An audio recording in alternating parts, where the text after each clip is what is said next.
Welcome to Musings on the Mysteries, a podcast for deep thinkers and spiritual seekers. Musings on the Mysteries is an honouring and a celebration of the mysteries of life.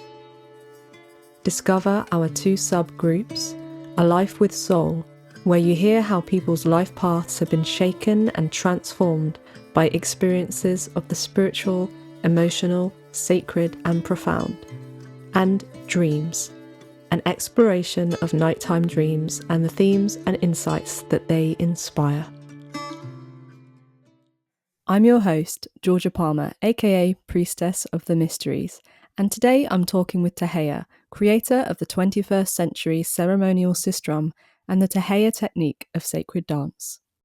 Tahya's mission is to awaken the divine feminine strengths, utilising ancient traditional rhythms, mudra and movements, making them relevant in the 21st century. Her purpose is to serve as a bridge between East and West, using music, dance, drumming and poetry as a gateway to the splendidly rich cultures of North Africa and the Middle and Far East, and as a means to arise and celebrate the beauty in you. In this episode, Tahya describes how the goddess Hathor commissioned her to bring the sacred instrument of the sistrum back from the sands of time and set her on a path of mystical discovery.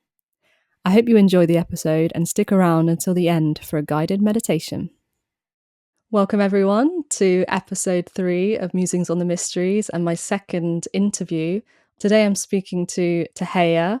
Well, thank you, Georgia. I'm so honored to be here, and I love the idea that this presentation is the third, because 3 is a nice magical number, so that's exciting. And yes, my name is Tahya. I am a woman of Eastern European and Irish descent who adopted the name Tahya when I started my pursuit of Middle Eastern music and dance. So that name is an Egyptian name that means greetings or welcome. And it just suited me so delightfully when I first heard it. Number one, it resonated within me. When I asked an Egyptian oud player to suggest a stage name for me, and when he said the name, the first name he said was Tahya. And when he said that name, I got really excited because it just felt right. And then when I asked him what it meant, he said it means greetings or welcome. And I thought, well, that's perfect, because what I have found is that these ancient arts provide an incredible magic carpet ride. And so I wanted to welcome people to my magic carpet ride. Yeah, I love that. I love that it's such a celebratory name as well, you know. So when you introduce yourself, it's just like brings joy and lightness. Before we spoke, you were talking about the significance of the solstice, and maybe we want to start with that and welcome in this interview with that.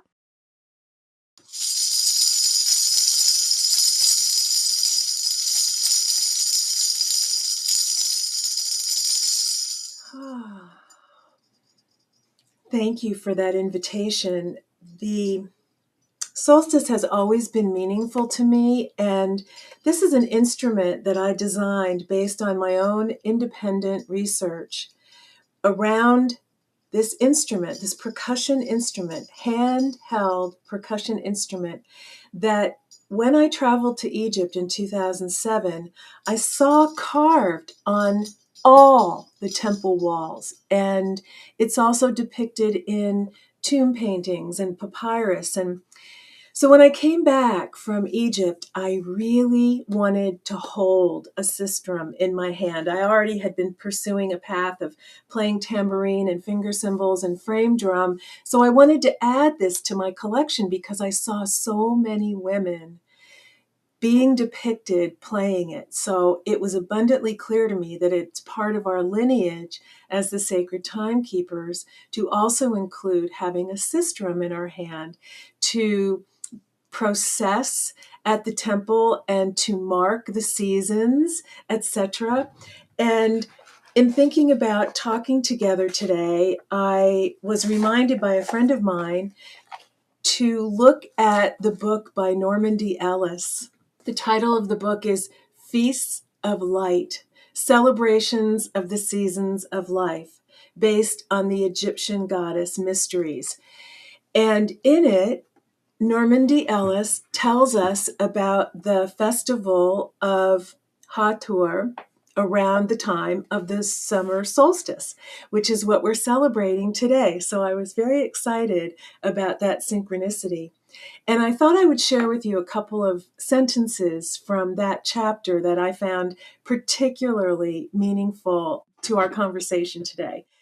So the first one I want to tell you that she says is that Hatshepsut, I hope everyone listening knows who Hatshepsut is at this stage of the game, and I would like to talk more about her in a little while. Hatshepsut aligned her heart with the goddess power of Hathor to celebrate the goddess's beauty. She commissioned temple reliefs of herself and Hathor engaged in joyous artistic endeavors. The true power of Hathor to transform cannot be fully appreciated until one sees that the patron goddess of astrology embodies the living spiritual power of the sky. She rules the arcs of time throughout the universe and the cycles of life on Earth. To one who knows how to look astronomically, the Sky Mother reveals her secrets. Mistress of the sky, queen of the stars, and ruler over Sirius. Her celestial influence drives the seasons. Source and birthplace of all celestial beings, the sun, the moon, and the stars, Hathor is the divine creative matrix.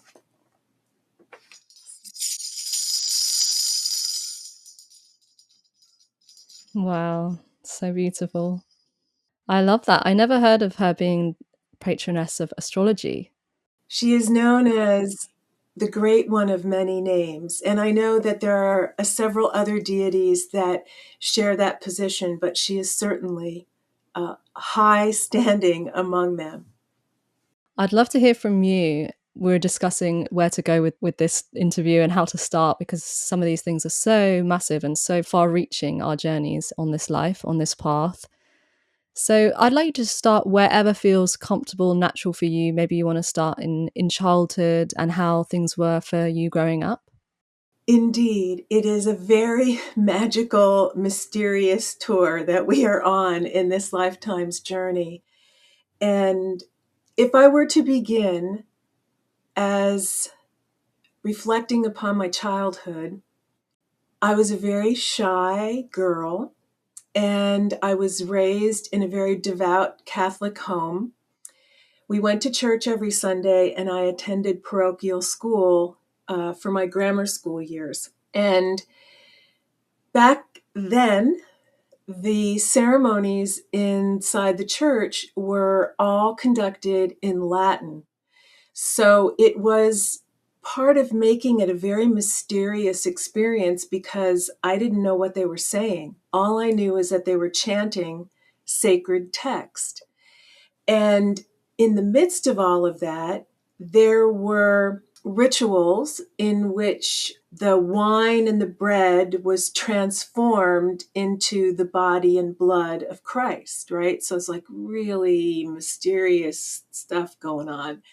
And in the midst of the texts that were being chanted during these ceremonial transformations, there would be pauses and there would be the altar boys ringing bells. And that's as much as I knew as a young child. And I wanted to be a bell ringer. I thought that was, I don't know, I was totally swept up in all the ceremony and mystery of the experience and felt totally deprived that girls were not allowed to be the bell ringers. So I mention that because, much later in life, I had a big aha moment about that. But that's my experience as a young girl. And then being a student in a parochial school, we had benediction every Friday. So that was very exciting because we got to leave the classroom. Yay! So I loved that. And we got to go into the sanctuary of the church, and we got to, sing songs and hear Latin phrases. And at the benedictions, there were plumes of incense. So it was also completely intoxicating between the bells ringing and the sacred text and the singing and the incense burning. And it was just totally heady. So I mention all that because I really feel that all those experiences really planted some seeds that came to fruition later. Of course, I was unaware at the time, but as I said, as I began to conduct my research into the use of the sistrum, following my travels to Egypt in 2007, I started to have a lot of aha moments, realizing that there were these seeds that were planted when I was little and had been very slowly fermenting.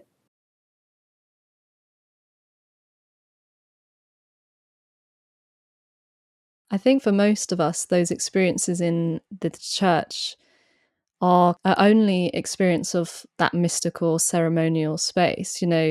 Maybe in the East is not true, but definitely in the West, I feel when I was younger, I remember that sense of mystery, and you're being called out of your normal daily life into something different. And maybe we didn't really understand it as children, but I definitely felt that there was something needed, like you say, necessary in that moment of stillness and reflection on something larger. So it's like maybe we have a soul connection to the act of ceremony itself.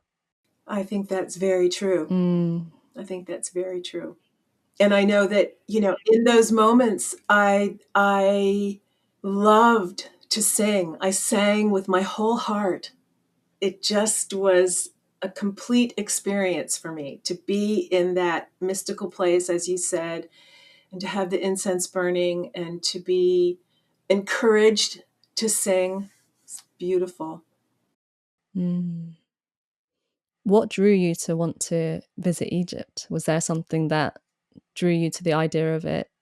That's a really good question. And I feel like I have a kind of funny answer to that, in that people had been saying to me for years, "Oh, you should visit Egypt."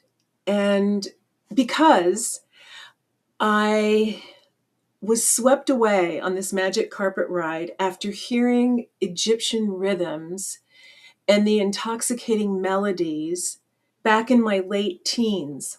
And when I heard that music, I felt like a really deep chord was struck inside of me, and it beckoned me to pursue more understanding about the music.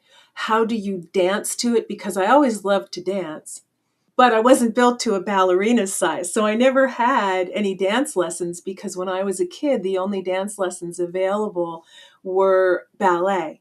And I was not built to a ballerina's size. So I never got to study dance as in my youth. So in my late teens, I heard this music, and it so resonated so deeply within me. I absolutely had to know how to dance to it.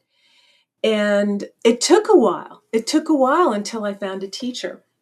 So I was in my late teens. I found a teacher. I started studying the dance. And that's when everybody said, well, you should go to Egypt. And the funny part about that is that inside of me, I had this feeling like I don't need to go there. I've been there. I've done that. Whatever transpired in a past life has been reawakened. I'm good. I don't need to go. Yeah. And P.S., it's really far away. I'm in Pennsylvania. So to get to Egypt is a very, very long trip. So people would suggest that I go, and I would shrug it off. And then a friend of mine here who makes beautiful beaded earrings and collars, etc., etc., and has traveled to Egypt over a dozen times, came up to me one day and said, "We're going to Egypt, and I think that you should come with us." And I shrugged her off once again. And she said it again, and she said, "I really think you should come with us. We're going out into the desert to drum with the Bedouins." And that's when my curiosity was piqued, because I never really had an interest in seeing the pyramids. For whatever reason, it just didn't strike any interest in me. But when she said being in the desert and drumming with the Bedouins, that to me was like, it was awakening Maria Muldaur's song about midnight at the oasis. So we were going to go out into the Baharea oasis and drum with the Bedouins. And I said, sign me up. And that was 2 weeks before the flight was to take off. So it was a very spontaneous response to her. And the other thing that's very interesting, I don't know if this exactly flows with the question. However, the summer before that, so she was prompting me like mid-February of 2007. And I think we traveled in March of 2007. And in the summer of 2006, the Metropolitan Museum in New York had a big exhibit centered around Hatshepsut, because it was the 100th anniversary since they had rediscovered her, so to speak. I'm sure most of your listeners and you know by this point that her name was erased from the records. And so it wasn't until, what would that have been, 2007, 1906 is when the Metropolitan Museum unraveled, revealed her name as part of the 18th dynasty royalty. So becoming acquainted with Hatshepsut and going to that exhibit, and by the way, it was so exciting because back in those days, the Metropolitan Museum had these huge banners that were like the height of the museum front facade. And so there was Hatshepsut front and center at the Metropolitan Museum after her name had been erased. So it was very exciting to go to that exhibit. And that too is what prompted my experience of wanting to go to Egypt, because part of our itinerary would include going to her mortuary temple. Wow. Yeah, it's interesting how these times in history seem to draw us in, even when we might not ever have initially had any connection or contact. My connection with Egypt is really interesting because when I was a child, I always associated fear with Egypt. Like whenever I thought of ancient Egypt, I had some feeling of fear or discomfort. And later on, when I discovered my connection with Egypt on a soul level, I realized that that fear and the more negative feelings were actually associated with grief from the loss of life or living there. And I too had the same thing about visiting and feeling like, oh, I can't visit it and it be any better than it was. I felt like I had this felt sense of what it was like when it was alive and living and not in ruins. And so I had a grief about that. And then I also had the grief about not living a life globally or on a more communal sense that was connected to ceremony and ritual. Yeah, it's quite a journey for me to maybe acknowledge those connections. And I still haven't been to mainland Egypt. I've been to Dahab on the coast, which is quite different, but I'd love to go if it takes me. But I also feel that same feeling of it would be okay if I don't. I feel it's a living alive in me. It's a living thing, a living archetype, a living place within the self. So Right. Oh, I was just going to say, it's interesting you say that, because I went inspired by the idea of drumming in the desert with the Bedouins, because I had been on the drumming path, having been blessed to study with Lane Redmond. I first met her right when the book was about to be published, when the drummers were women. And it was really exciting because she was so excited about the publication of her book. And I had the good fortune to take pretty much an all-day event with her. And of course, immediately became a devotee and tried to take as many classes with her as I could over the years. And also, P.S., had the good fortune to travel to Crete with her, which is a whole nother story we may or may not get to. But studying with Lane, again, I got very excited about the idea of ceremonially playing the drum and being introduced to the different goddesses from throughout millennia. And back when I first studied the dance, one of the things that was most attractive to me, having been a young woman of a full-figured size my whole life, one of the first things my teachers said when I walked in to the room was to say that these traditions have been handed down in an oral fashion from mother to daughter, from grandmother to granddaughter, and that they celebrate our femininity and our sensuality. And in those ancient cultures, full-figured women were revered for their ability to give birth and to keep the humanity alive, right? So I was like, wow. There was a culture that revered full-figured women. I'm in. Sign me up for the lifetime membership. And my teacher went on to say that these ancient cultures were goddess worshiping civilizations. And, we're going back 100 years now, Georgia. When I was in my late teens, I had never heard of goddess worshiping cultures at that point. So it was just on the cusp of the word goddess coming into the vernacular. So that was also very exciting to me because, again, going back to my childhood and being restrained from being a celebrant in a sacred sanctuary and everything being God, God, God, God the Father, to have this like light bulb moment of learning about goddess cultures was so exciting. And to know that there were rituals and ceremonies in which women danced and played the drum, and not only for each other's entertainment, but also for community events. And then, whatever, I forget, that might have been like 20 years later, to meet Lane Redman and find out that she had written this book and outlined and put into print everything that I had been told in the oral tradition. Finally, somebody put it into print. And so it was extremely exciting to read her book.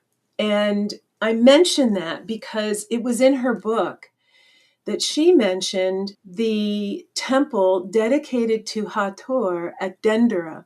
And I thought that was interesting. I was very fascinated by that. But again, I didn't go to Egypt thinking about Hathor or Dendera. My main goal was to be in the Bahare oasis drumming with the Bedouins. I thought that would really benefit my personal drumming. I felt it would enrich it. I felt it would make it more meaningful. And of course it did. But little did I know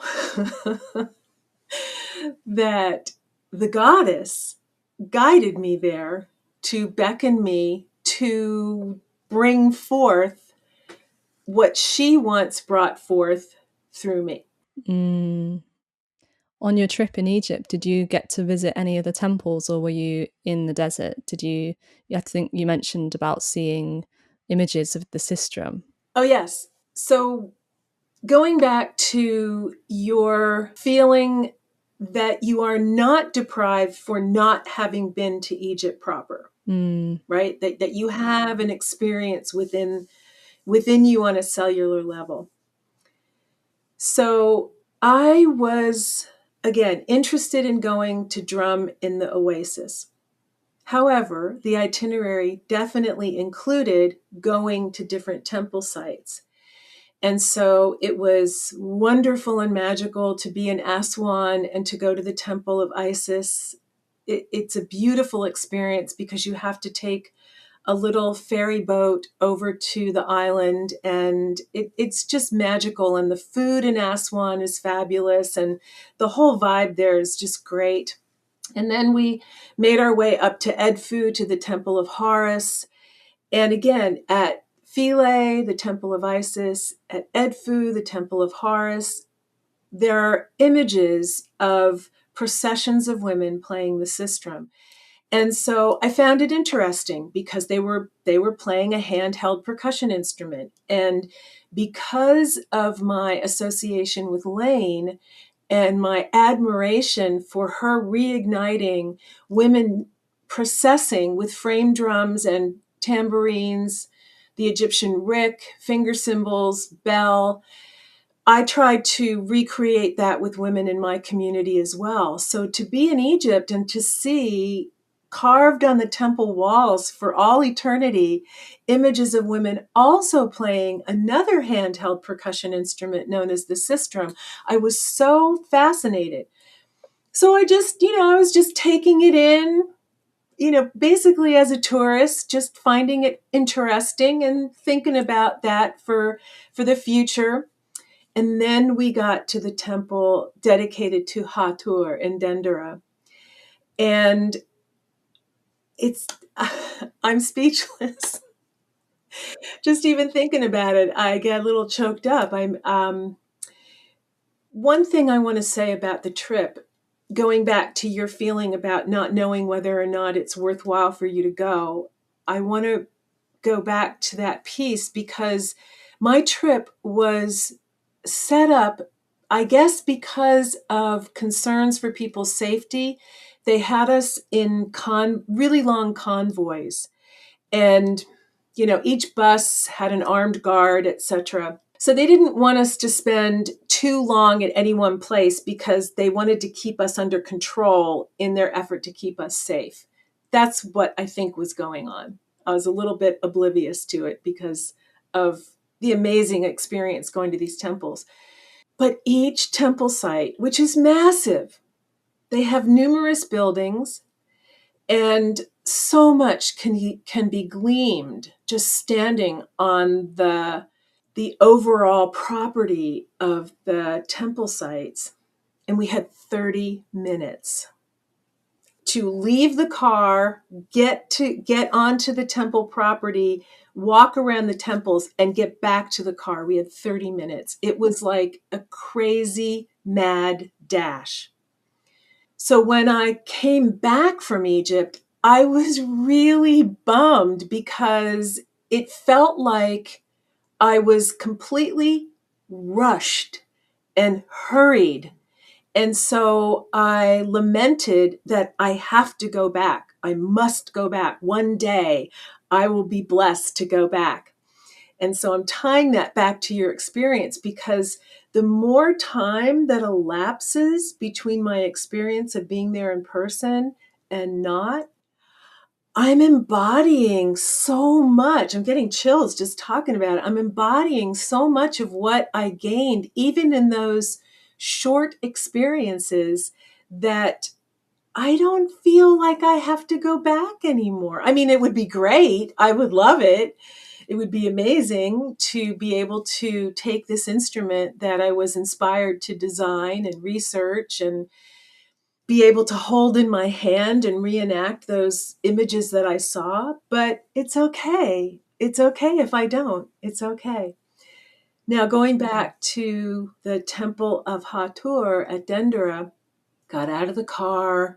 My friends decided to use the restroom before we entered into the temple property, but I was fine. So I rounded the corner, and upon seeing the main temple for Hathor, my knees fell out from under me and I started to cry uncontrollably.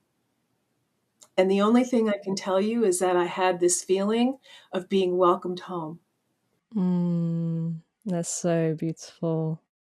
Did you have a sense that these spaces, so you were talking about what you received at these temples, and do you feel that in your experience of being there, they still held their resonance, and you could say you received, a download or something similar from being in the spaces of the temples?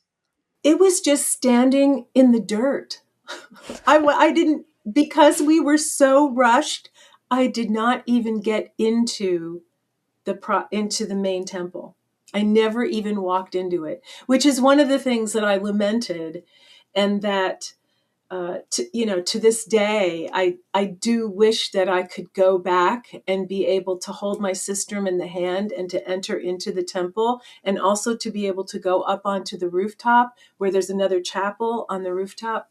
But it was just standing in the dirt, just my feet on the ground is when I had that experience. And quite frankly, I didn't know what was happening to me. I never had an experience like that before.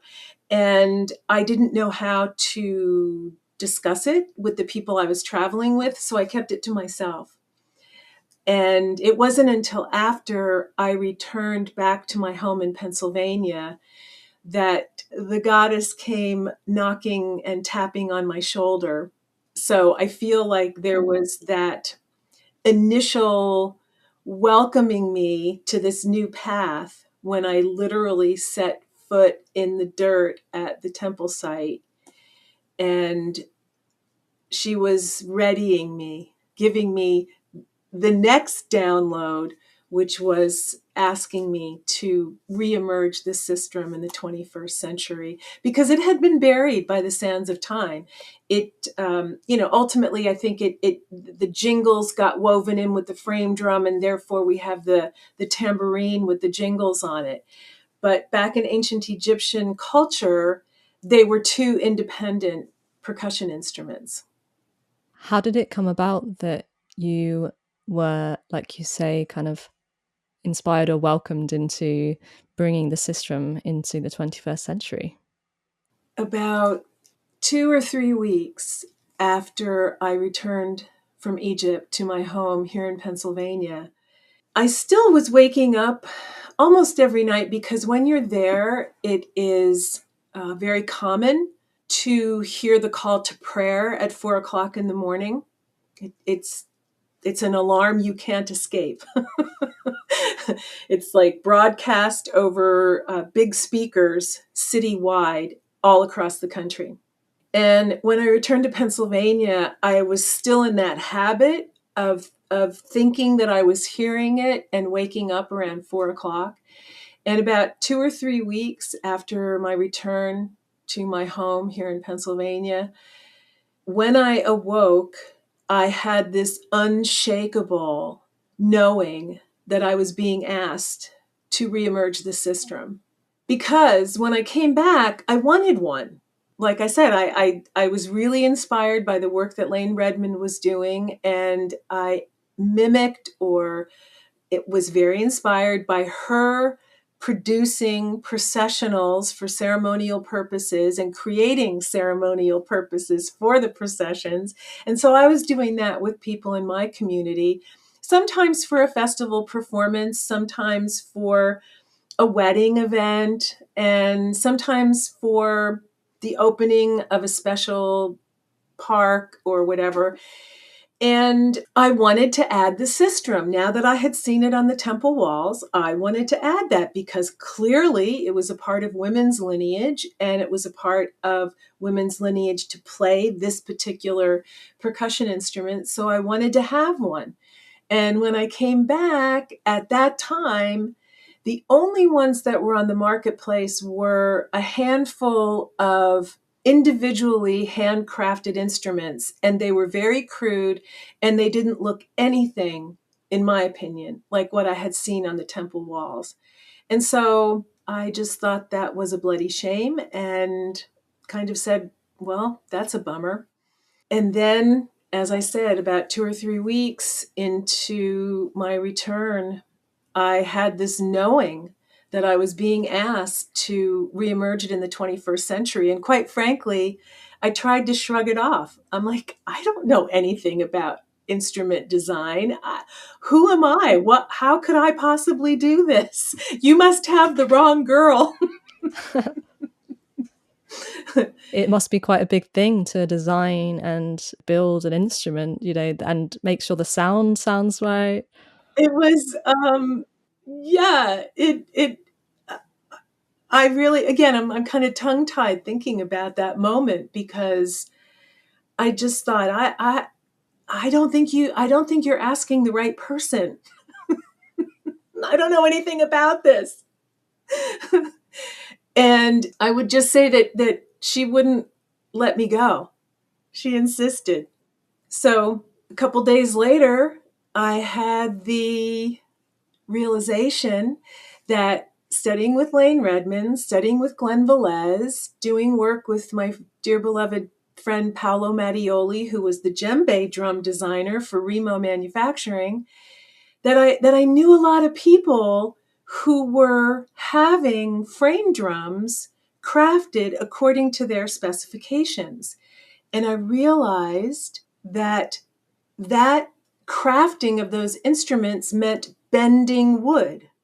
And so the hoop top of the sistrum is bent wood. So I thought, oh, well, maybe I could pursue this path. So I went to my teachers and I said, I have this inspiration. And of course, Lane was all for it because she had written about it in her book and she knew about the temple at Dendera. She knew, and she wrote about a procession of priestesses in the Mamasi, or birth house, at the temple complex at Dendera, where there are 32 priestesses along one wall playing frame drums. And on the opposite wall, there are 29 priestesses depicted playing sistrum. So she had written about that.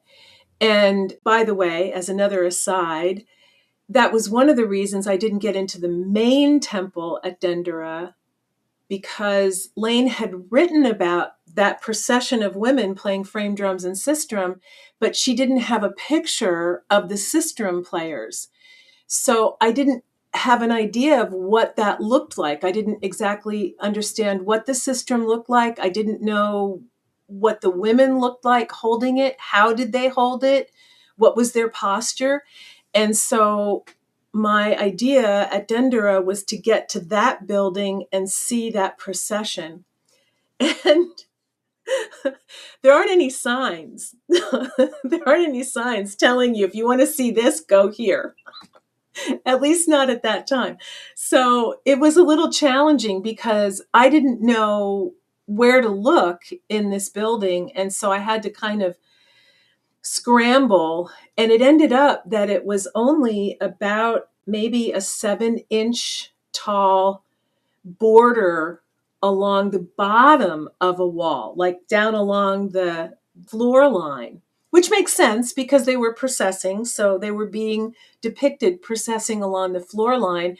But it didn't occur to me when I first went in to look down, right? I was looking up at the different imagery on the walls. So that consumed my time at that temple complex. So you went ahead with asking people about designing the instrument. And did you research? Right. So I reached out to Glenn Velez and Lane. As I said, Lane was very enthusiastic because she had been to Dendera. She knew about the use of the sistrum. So she was like, go for it. And suggested I talk to Remo. And at that time, I was friends with Paolo Mattioli. May he rest in peace. He's not with us anymore, nor is Lane, sadly.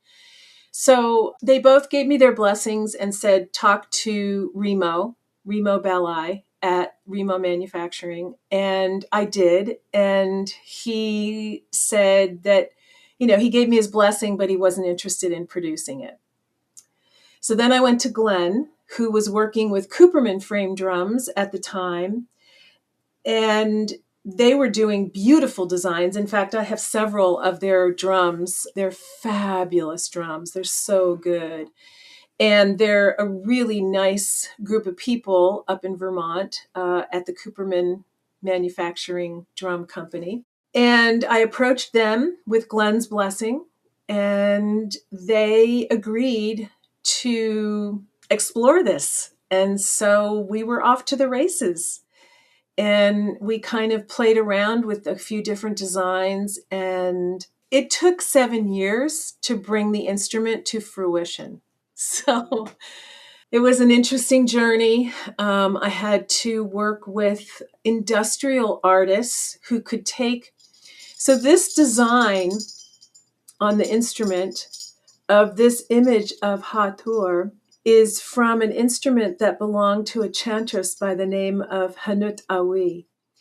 And as I understand it, this particular instrument is housed at the Louvre, although I did get to the Louvre once in my lifetime, and I did not see it on display because unfortunately at that time the Egyptian exhibit hall was under construction or reconstruction or whatever, renovations. So I didn't get to see it, but there are pictures of it online, and I just loved this image. And so I had to find somebody who knew something about industrial design to take an image and be able to craft it so that it could go into the laser engraving machinery. Who knew? So, yeah, it was a long and windy road. And ultimately, Cooperman found that they were so busy doing their other projects that this project was turning into a distraction. And the symbol manufacturer they were working with went out of business. And so they just kind of said, we're sorry, but we can't go any further. Then I had to find another manufacturer. But the beautiful thing is that working with Cooperman, I ended up with a prototype. So when I approached the next manufacturer, I had a full-fledged prototype. So Cooperman Frame Drums will always have a very special place in my heart for supporting me along the way. This sounds like such a journey, and the dedication as well that you had to keep going and keep working on it, knowing that this instrument was something that was supposed to be born. But I bet that when you had that first prototype, in your hand or whatever, if it was built, it was a relief and an amazing moment. It was indeed. And it continues to be amazing for me every day to see what unfolds as a part of this journey. The manufacturer of the instrument, finding a manufacturer, bringing it to fruition was amazing. And I couldn't have been more excited. And it seems that the goddess was not quite yet satisfied because she encouraged me to do some more homework on it. I mean, of course, I was doing homework at looking at ancient artifacts in order to inspire the design, because I felt that since I had been beckoned by an ancient Egyptian deity, that I needed to be respectful of what had been used. And so, I created this instrument. It's about 16 inches high, which later I found out was significant because Hathor was also known as the Mistress of 16. I didn't know that when I designed it. I only found that out several years after it went into production. But here it is, 16 inches high. And she was known as the Mistress of 16 because of her association with the floodwaters at Incantation. And the ideal height of the Nile was 16 cubits. And so she's also known as the Mistress of 16. So I was looking at ancient Egyptian artifacts on museum shelves and had seen, for example, the instrument that was found in King Tut's tomb. It was part of a touring exhibit. And I wanted to be true to the design. So I certainly was doing homework at looking at the instruments. But I didn't really know anything about Hathor. She beckoned me. She was commissioning me to do this work. So I was like, I guess I should get to know who this goddess was or is. And so that's part of this ongoing, unfolding, and never ending research of learning about her and her many names and her devotees and her chantresses and her depiction on pillars. So here, for example, one of my teachers, Mimi Janislawski, who, by the way, performed for tourists in Luxor for 2 years and did so as a representative of the Department of Antiquities. So she had a badge and could get into any temple she wanted to or any tomb anytime she wanted to. So she's been a great resource for me. And recently, she sent me this vintage postcard of the pillars in the Nefertari temple at Abu Simbel, which is also dedicated to Hathor. So it's just been, yeah, it was very, very exciting to have the instrument in my hand and to be utilizing it in remembrance of the temple chantresses. And then it became this very deep dive into learning about Hathor, queen of song and salutations, mistress of music and dance, lady of the sistrum, queen of all beauty. I was going to ask you if you'd like to just describe Hathor for you and your experiences of her and how she has maybe assisted you on your journey. Has getting to know her and the goddess had a shaping on your life in any way? And There's a lot.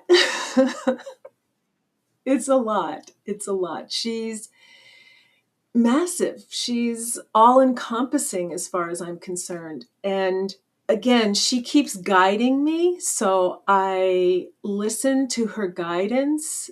I'll give you an example. This podcast, I don't recall exactly where you may have put out the inquiry saying that you were going to start this podcast, but I saw it and I responded to it, and here we are. And I like to think of those things as being synchronistic. Similarly, I just recently did a presentation for another group, and there was a deadline to get the recording done by a certain date. I think the date was June 5th or something like that. We needed to get the recording submitted. And on or about May 20th or thereabouts, I just woke up in the morning and I thought, today's the day I need to do that recording. So I got up, I made the recording. It went really well. It was okay in terms of technical stuff. So I was able to submit it and get it on its way. And the very next day, I had a bird fly into this room through the window that's behind that tapestry. And my whole office became a complete disaster area that has taken me until today. So it's taken me like a month to get my office back together again. So thank goodness she tapped me on the shoulder and said, today's the day you need to do that recording. So she's kind of with me all the time, and I do turn to her for inspiration and guidance. I'm grateful for the magical way that she connects me with people and guides me to information that's relevant and helps. I hope the information is not only relevant, but I hope also inspires other people to want to learn more. That's my goal, is to share what I have learned in an effort to spark an enthusiasm in others. I think you will agree with me that we are living through very dark and difficult times. And one of the most powerful things about this instrument to me is that, and this kind of goes back to my experience as a youth, is that one of the primary uses of this instrument was to clear the space, to allow the presence of the divine to usher in. And so, in amongst all the other instruments, the harp, the lyre, the drum, cymbals, what else were part of the processionals, including the sistrum, the only instrument to make it into the innermost sanctuary where they recited the sacred text was the sistrum. So this was part of the sacred chantress's sacred implement. they would shimmer the sistrum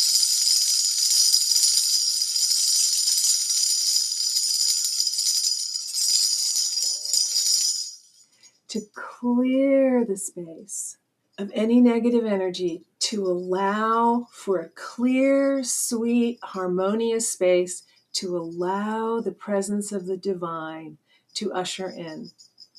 And I find that it's really helpful to me to utilize it in that way in my home, in my hand, in my life.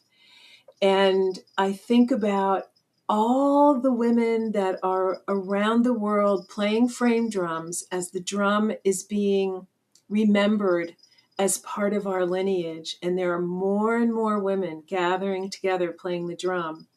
And I'm looking forward to welcoming the sistrum into those circles because they literally go hand in hand, dating back to antiquity. I think that's a really beautiful piece about the clearing of the space and how you said that the sistrum can be relevant now for helping and assisting with that maybe experiences of darkness that we are going through. And how could you imagine it? This goes back to what we were saying earlier about living more in a ceremonial, ritualistic way.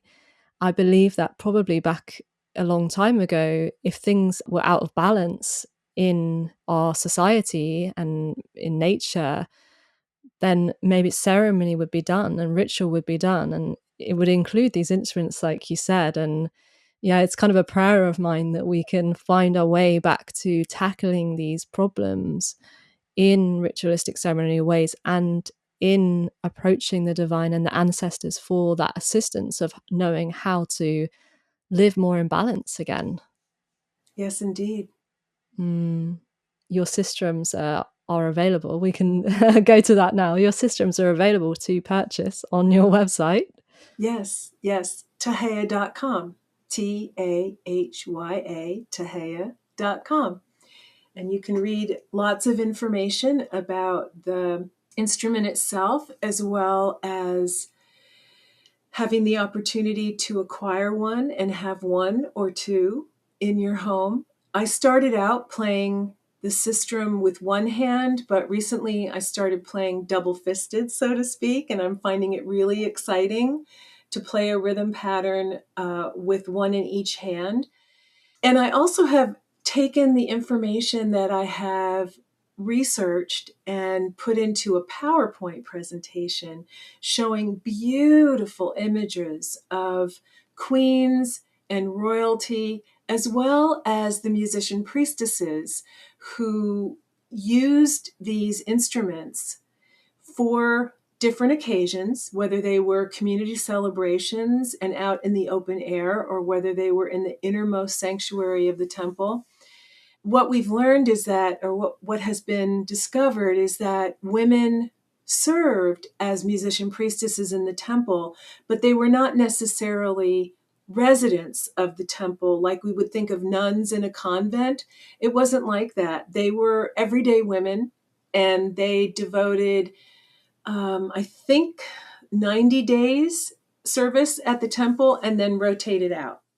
So I think that's an encouragement for us to know that we can do this. We don't have to be ordained as ceremonialists, but we can self-ordain ourselves as ceremonialists. And I think that it's, at the very least, it's applicable to our personal sanity to give ourselves permission to do ceremony in our homes, to invoke the presence of the divine and to invite her guidance. And I would just love to see more women feel empowered to do that, because I remember as a young woman with a small child and a husband, there were times I felt very, very stressed, and I didn't have this tool in my hand. I didn't have this information. I was learning the frame drum, so that was helpful. Absolutely. But the fact that this instrument, along with the frame drum, I mean, the frame drum is definitely connected to women's history, no doubt about it. And so is the sistrum. And one of the things I find particularly encouraging about this, Georgia, is that When I tried to start teaching women the frame drum, despite my enthusiasm and encouragement to be patient, that there is a learning curve on how to hold it, how to balance it, how to find the different sounds to pull out of the heart of the drum, the sistrum doesn't really have a learning curve. And so if women want to reawaken the sacred timekeeper within, there is an instrument that is part of our lineage that is as simple to play as putting a rattle in a baby's hand. I love what you said about empowering ourselves to ordain ourselves, didn't you say? Ordain ourselves as ceremonialists. I think that's so amazing in the time where most of the things that are offered, we have to be told that we got to do training courses and, show our accreditation to the world, don't we? And to show that we are sort of worthy of that position that, like you say, should and is a right that just is in our cells throughout time. I really love that. And how this instrument, for me, I've played it up on Glastonbury Tour. It was one of my favorite memories with this instrument. I went up to Glastonbury Tour. It was on a global meditation and it was about 3 in the morning. So we woke up out of bed and we went and climbed the tour in the middle of the night. And I brought my sistrum and I didn't really mind if it was super loud. It was probably so loud for the town, but I was playing it really, really loud and doing it for this global prayer. And it's such a powerful instrument for that because I find the tone, the resonance really like cuts through and it's loud, isn't it? It can be very loud. and and for me, I also grew up wanting to be quiet or thinking I should be quiet or being told to be quiet.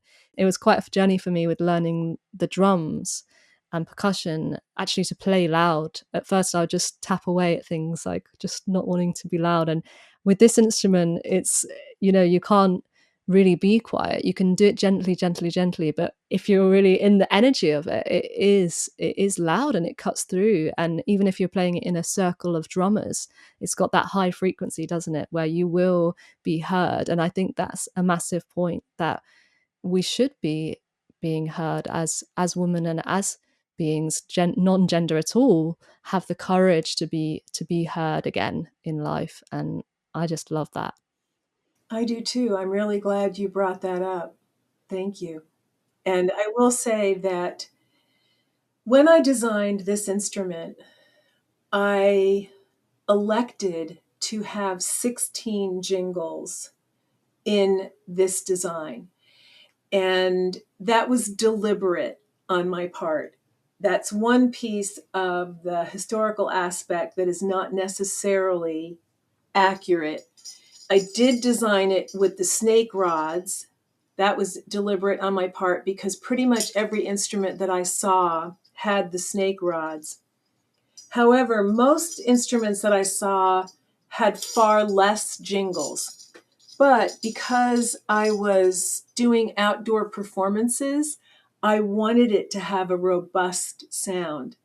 And because I had the good fortune to travel to Egypt and walk in the courtyards at the temple complex, which were massive. I mean, they felt like football fields. The courtyards were massive and the structures around them were massive. And so I felt, were I blessed to return, I wanted to have an instrument that was going to sing and be heard throughout the courtyard, as well as being heard at these outdoor festivals that I was performing at. Where sometimes we'd have 800 people in the audience and there would be all kinds of vendors outside the performance tent and people talking and eating and laughing. And that's all great. I'm glad they were having a great time, but I wanted my sistrum to be heard when I played it. So I made it deliberately have a robust sound. And of course, later realized that it was a bit much if you're in your house, but that there are techniques of being subtle with it. And you can shimmer it and create that sound of blessing and clearing the space. But as you said, when we want to be heard, we can be. And we should be. I have used it in that more softer way where it just starts. And I think I read, maybe it was from something that you shared, or maybe not, but it was about the sound being likened to Hathor moving through the reeds of the Nile. Maybe Yes, after, yeah. yes. So the Egyptian word for the instrument was sesheshet. And sesheshet is an onomatopoeic word that is representing the sound of the rustling of papyrus reeds, which, like you said, I think that idea is just so magical. And before the implement was designed, they would shake bundles of papyrus reeds to celebrate Hathor. And then eventually they designed the implement known as the Naos top sistrum, which is a shrine top. And it's believed that the essence of the goddess resided in that shrine top of the Naos topped sistrum. And then it was later that the hoop style was designed and they added the jingles. So the whole concept of the shimmering and the rustling of the papyrus reeds is very old. And so we can shimmer it in remembrance of that.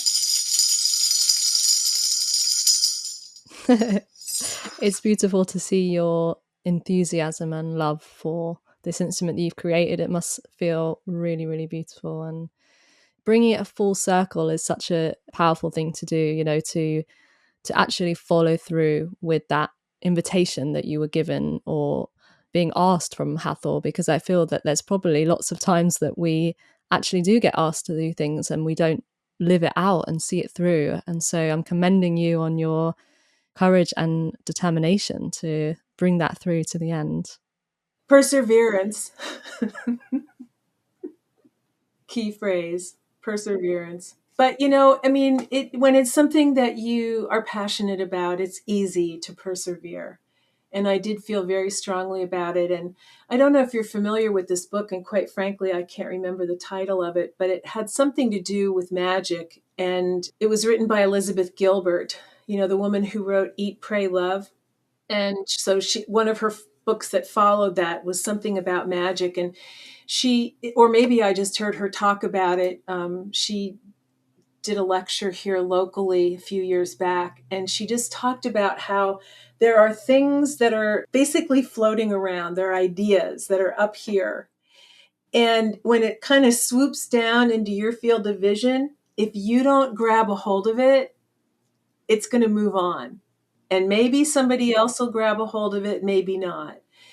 But if it enters your field of vision, you are encouraged to grab hold and see where it takes you, because it's probably going to be really magical. And that's what happened for me. I love that. Have you managed to spread the message of the system like you wanted to? And is that still happening now? Absolutely. Yeah, absolutely. Yeah. It's been very exciting to continually be introduced to new people and be able to share my enthusiasm. And I thank you for the invitation to be here and talk about it with you and whoever may listen to this. And I get invitations quite a bit to either share one of my PowerPoint presentations. So it started out that I had this beautiful collection of the instruments. And then I started doing more research about, well, who played these instruments? And so then I educated myself about some of the queens of Egypt and some of the women who became pharaoh, like Hatshepsut, coming back full circle to her. And then I went the next step and said, well, wait a minute, there are people referred to as musician priestesses. Who were they? And so I started to learn that there were depictions of chantresses. For example, there's a chantress by the name of Nehi from, I believe, the 12th century BCE. And there's a full statue of her from head to toe with an amazing braided wig. And she is depicted for all eternity holding the instrument of her profession, the sistrum. And so it's just been this incredible revelation of information. And so I've been putting together these various PowerPoints talking about all the information that I have found. And so sometimes people ask me, rather than watch a recording of it, they invite me to do the presentation live so that then we can have a Q&A afterwards, and a lively discussion ensues. And oftentimes the questions are related to things I haven't yet learned. And so it sets me on the path to learn more. And it's so exciting. So I'm very open to continuing to share my enthusiasm, and to do so. I think one of the things that's really exciting, Georgia, is despite the fact that it was COVID that forced us into this situation, I'm grateful that the outcome was that we are all the more interconnected globally, so that I can be having this conversation with you over the internet. We're on different continents. I've made connections with people in Australia as a result of people's enthusiasm and wanting to learn more about the goddess and the instrument. And I've made connections with people all over the world. It's so beautiful. And I'm grateful that I can share my enthusiasm through these interconnected cosmic airways. Yeah, amazing. And so you're enthusiastic also about dance, which we haven't really covered yet. And that's a whole other side of your, your offerings, and also you go through into history of that too. And I'd like to, hear from you how they interweave in your life, or how even the system and the dance interweaves. That's a beautiful question, and I thank you for asking. I was thinking about that because Hathor is the mistress of music and dance, the lady of all beauty. And I think it's no accident, that she came knocking on my door, tapping my shoulder, because of my enthusiasm for music and dance and all things beautiful. Because again, as a young girl, I was very insecure about my appearance, and I kind of did my best to shy away and be as much of a wallflower as I possibly could, if you can imagine that.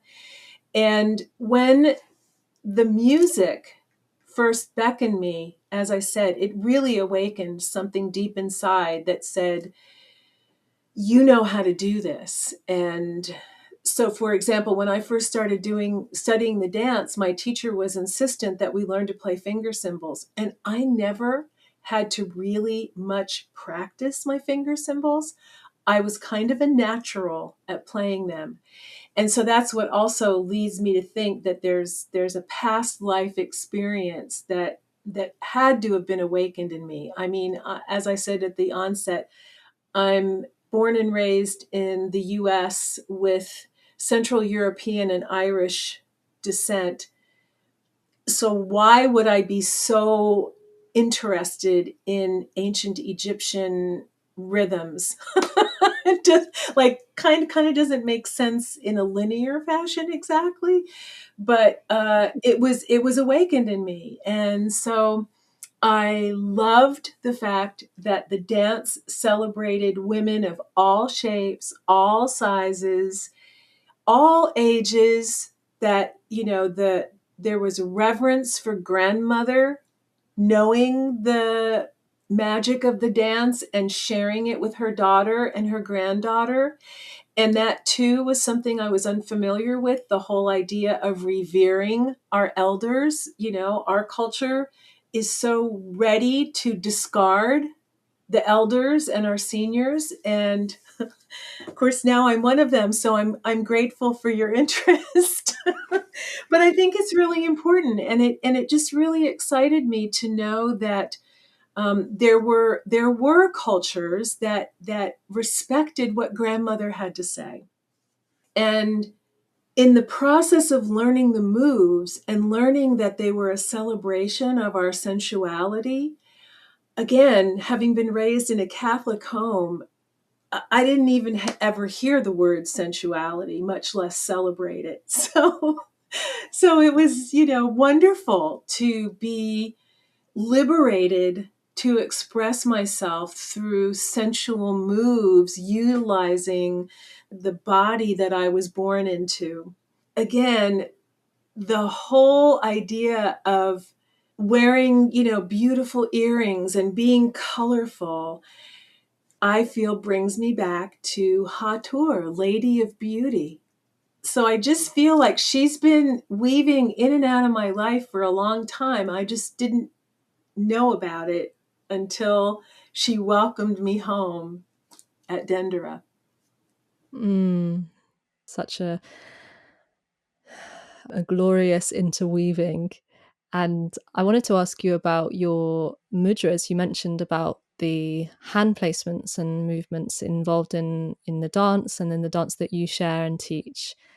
And I'm sure I've seen mudras been depicted on the walls in Egypt as well. So is there a flow there, or did you learn that in a particular country or lineage? Well, I mentioned my teacher, Mimi Janislawski, a few moments ago, who performed for tourists in Luxor as a representative of the Department of Antiquities. And she had been a prima ballerina in the Royal Academy of Ballet in London. And while she was there, she went to the British Museum and studied the papyrus and researched the papyrus of Ani and put together a story dance of the day in the life of an ancient Egyptian. And I was introduced to her when she performed that at an event that I attended in California. So she had put together this story dance of ancient Egyptian culture, which then she was asked to do and perform in Luxor. But I got to see her perform it before she got to Egypt. And I was enormously impressed with her artistry. And so I approached her after the concert and asked her if she would come and perform for my community. I was living in Colorado at the time, and I had never produced an event before. But I was so impressed with her artistry. I thought, this woman's a national treasure. I can't go back to my community and talk about her. They have to see her. I can't say enough good about her. And so I was lucky enough that I worked at the music department at Colorado State University, and I approached the chair of the music department, and he agreed. So she came to Colorado, and in addition to what I had seen her do related to ancient Egyptian culture, I discovered that she was very well versed and trained in Balinese, Javanese, and classical South Indian Bharatanatyam dance. And when she came to town, we did a master class, and she introduced me to the mudra of Bharatanatyam. And one of the things that she taught, and I've ended up becoming lifelong friends with her, and I've learned a lot from her over the years. And as I said earlier, she's been a great resource and super enthusiast for everything I'm doing with the Sistrum. Couldn't have done it without her, I don't think. But anyway, one of the things that she taught us was the sequence of hand gestures that are associated with the first poetic meter of the Natya Shastra that talks about the golden rule, which says where the hand goes, there goes the eye. And where the eye goes, there goes the mind. And where the mind goes, there goes the bhava. And where the bhava goes, there goes the rasa. So there are about a half dozen mudra that accompany that text. It's actually a chant, a Sanskrit chant. And it's really beautiful. And I'll just show you real quickly. For example, this is the mukala. This is the flower bud. So you can think of it almost like a tulip. So you've got all the petals, all the pads of the fingers are resting on the thumb. So you've got your flower bud, the mukala flower bud. And then it opens into the alapadma, the full lotus blossom. So you have this opening of the fingers. And what's beautiful about that is that you are extending your fingers open and you're getting a line of energy that's coming from your solar plexus all the way up to the shoulder, down your arm, into your wrists, and into your palm and fingertips. So you're activating your whole arm from the center of your solar plexus. And then what I've come to learn now that I also practice Qigong is that there are meridian highways that end at each of your fingertips. So you're also stimulating those meridian energy highways in your body. So I clearly continue to have a great deal of enthusiasm about sharing mudra, even if you don't learn every mudra, even if you don't get to learn every meaning of every mudra, even if you learn Mukala Ala Padma, you are learning something that's going to activate these energy highways in your arms, for example. So It's fascinating. It's kind of like a lost art that we've forgotten how much importance there is in just such a simple thing as the way that our hands are placed. And that makes me think about in everyday life, all the ways in which we use, and a lot of people talk with their hands, don't they?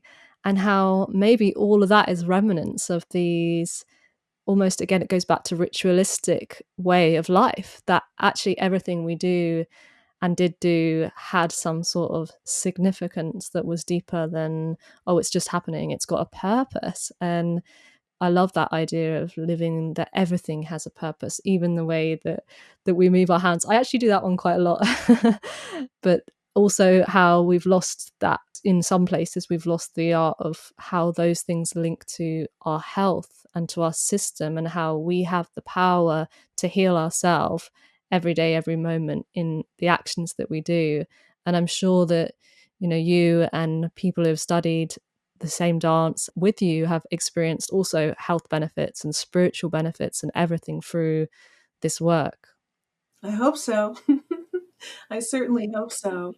And a big part of the Bharatanatyam dance was storytelling. So the mudra had specific meaning in the storytelling process because that was the way that they disseminated the information about the deities.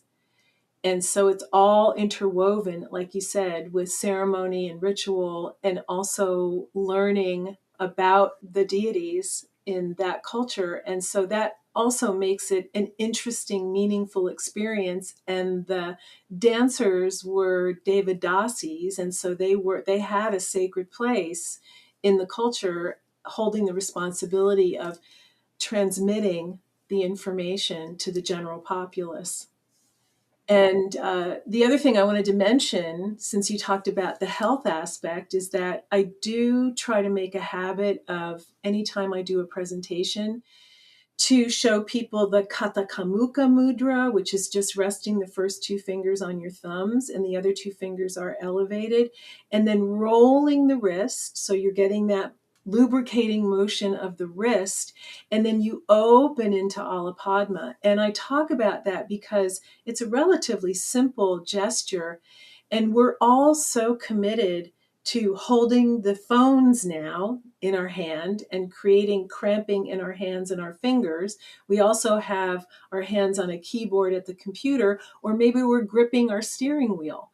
So there's so much going on with tension in our fingers and our hands. It's really good to have these exercises to open up the palms and lubricate the wrists and activate those energy highways. And like I said, I teach that at the first class with everybody because, who knows if I'll ever see them again, whether they committed to a 4 or an 8 class session. Oftentimes life gets in the way and I maybe only ever see them one time. So I try to start every lesson with that. And the other thing I think that is really interesting about this golden rule that I was mentioning earlier is that in the midst of it, and I know this isn't supposed to be a lesson, but I just want to share with you that, and there is information about this on my website. So if you go to my website, I have a search engine and you can use the search key and look for golden rule. And you should be able to come up with a video clip of yours truly teaching this. But the thing that's interesting about it is that it was written down. So these were practices that, again, were part of an oral tradition. But then a sage was wise enough to realize that it might be a good idea to write it down. And so in approximately 800 BCE, he wrote this information down. So we know for sure that going back to at least 800 BCE, we were well aware of this, but we also know that it was being practiced long before it was written down. And the Golden Rule, as I said, is the first poetic meter in this whole treatise on the arts. And it said, where the mind goes. And you pointed to the heart and the mind when you talked about where the mind goes. So it's basically like where your thoughts go, right? And then it went on to say, and where the mind goes, it didn't circle the brain, it circled the heart, because they knew that the heart and the mind are inseparable. And so that goes back to our idea of these ancient arts providing the information we need to be healthy, because we've gotten so caught up in this part of our body and activating the brain that we've forgotten about our heart. I know a lot of people are remembering now. A lot of people are talking about doing work with your heart chakra. And I'm just underscoring that that's true. And we knew that a long time ago, and it's time to remember. I love how people like you are keeping these traditions and these practices known in the world, especially in the West, because I feel that it's very easy for us to kind of skip things over and forget in the West. We have a certain tradition, and that's the Christianity, and those things are remembered. But I believe that back before all then, that these were more universal concepts that were natural to us as beings. Do you teach a combination of all of these things in your dance? Yes, I've ended up, for lack of a better word, just calling it the Tahya technique because it weaves together so many different practices, including the Qigong practice that I do and some of the pieces of the Bharatanatyam that my teacher Mimi shared, as well as traditional Egyptian dances, both secular and sacred, in terms of mimicking maybe some of the movements that we see depicted on the temple walls. I mean, there isn't a lot of dance depicted, but for example, kicking up your heels is depicted on the temple carvings, and so we know that they were dancing, and which I think is really awesome to think that they were being joyous in their processions at the temples. It wasn't just all somber. Yeah, so I weave all of this together. And, by the way, belly dancing is such an amalgamation of different things. It's hard to really pinpoint one specific vocabulary of dance that is belly dancing, because it encompasses cultures throughout the Mediterranean. So I learned traditional folk dances and some of the more cabaret style of belly dance. And so I weave all of that into my dance classes because, again, my mission is to empower people to enjoy being in their bodies. And I don't know about you, but I have encountered many people who were told, you can't dance, you don't have any rhythm. And oh my God, if your heart is beating, you've got rhythm. And maybe you dance to the beat of a different drummer, but you're still, you are hereby granted permission to dance and express yourself. And I don't necessarily even mean just in a joyful setting. I have found the dance to also really buoy me through turbulent waters. And I have had my fair share of turbulent waters. And so I turn to the dance, and I turn to perhaps more meditative, quiet music, but I'm still moving. So I'm keeping things circulating in my body and moving in circular patterns, which also reflect the phases of the moon. And so it's all interconnected. And so the dance can be an expression of many different emotions. And that's what I hope I empower people to do, is to use these ancient practices as a means of expression, whatever it is that needs to be expressed in that moment. Mm. I love how this is all coming together, all the things that we've spoken about. Do you find that dancing has a ritualistic place in procession or ceremony? Well, my research so far has revealed to me that these processions where the dancing is depicted are joyous occasions when the deceased is reborn. And so they are celebrating, again, the one with many names. Hathor is also known as the goddess of the West, and so she is the one who welcomes the deceased into the afterlife.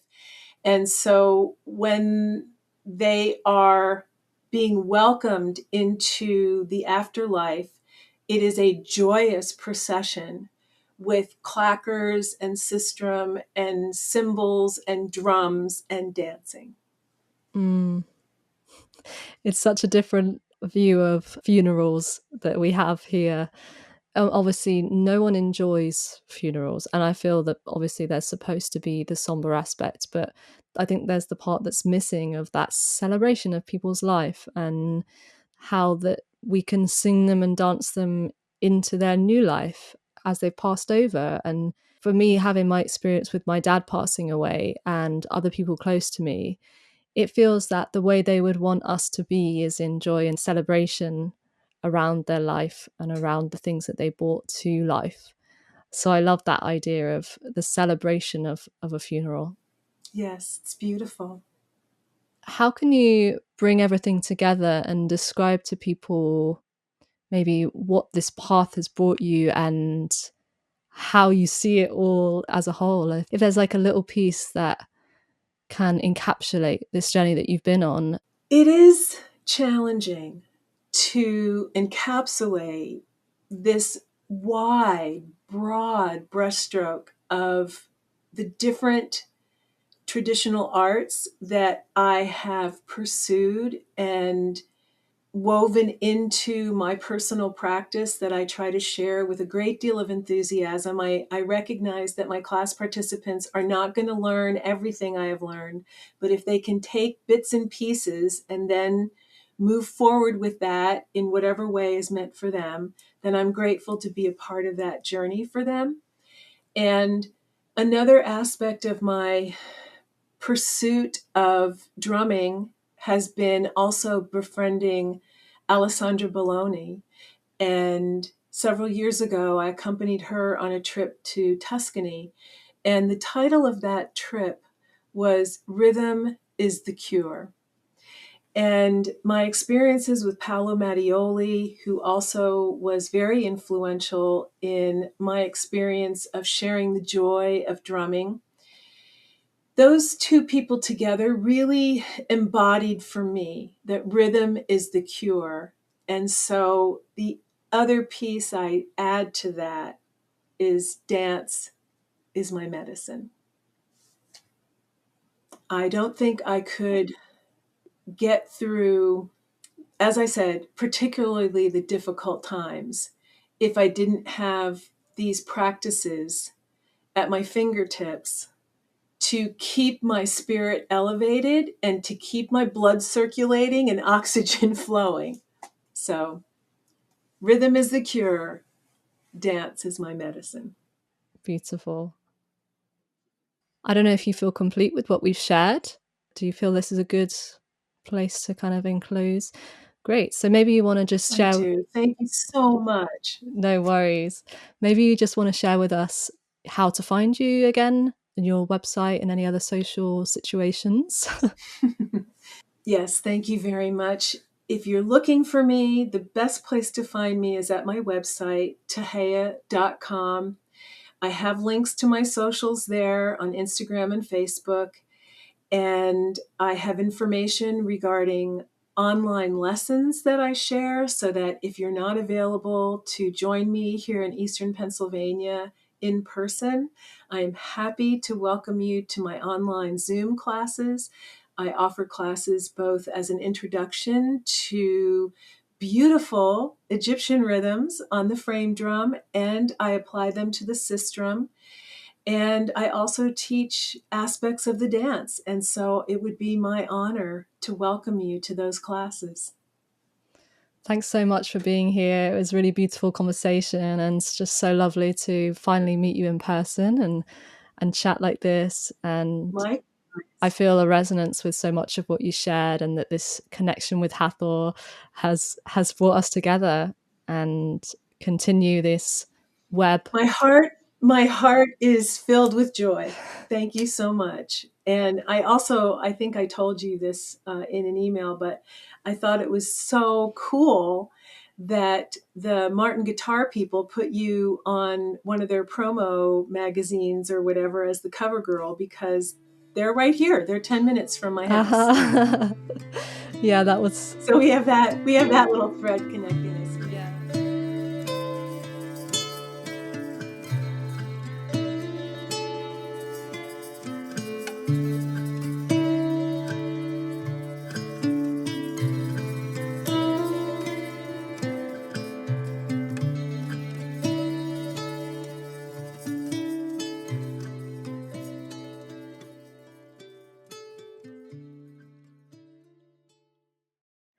As always, I'm going to share with you a guided meditation inspired by the episode we just heard.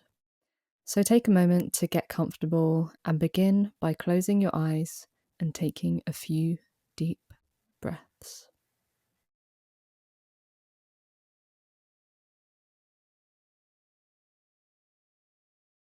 Imagine that you are walking in the golden hour before sunset on the banks of the River Nile.